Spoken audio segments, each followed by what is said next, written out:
Well, this is Pastor Rick Tatina, and I'm excited to do this video. I call it the rundown on reopening.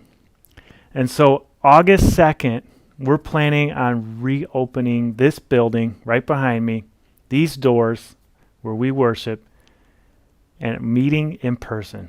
So it's been almost 5 months since we've met together.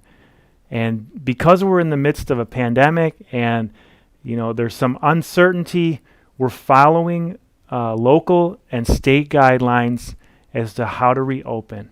And so here's a list of some of the things you should expect if you show up on August 2nd or any Sunday after that. Number 1, face coverings or masks must be worn at all times for everyone age 2 and up. So we're requesting that you bring a face covering or a mask and cover your mouth and your nose during the service in order to prevent the respiratory droplets from being airborne. Now, if you don't have a mask, we will have some available, so please still come.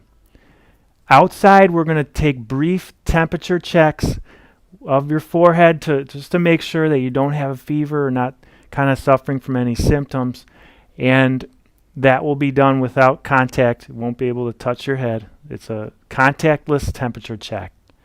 Number 3, the ushers will seat people maintaining social distancing measures.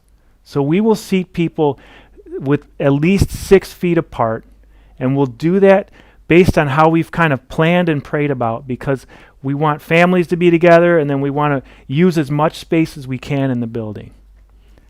4, families with small children will have their own tables, and kids will have activity bags that they can use, so they can color in. They'll have activity sheets and various components to keep them busy while the service is going on.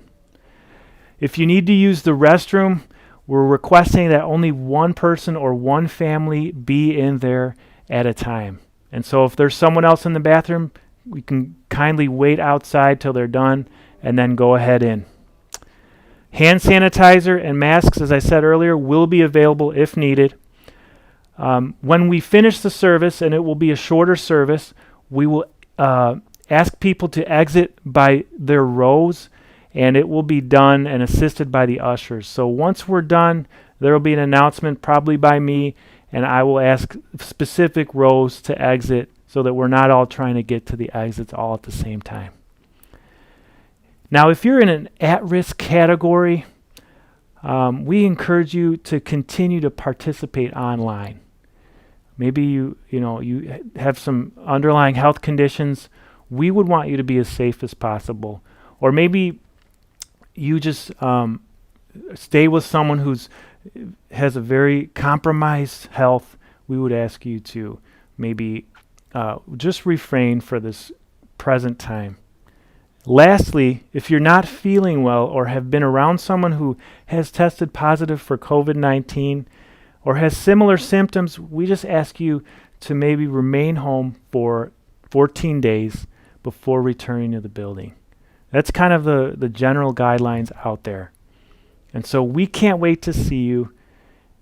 And if you have any questions, you can email the church office, brookfield@newlifechicago.org. God bless you. We'll see you soon.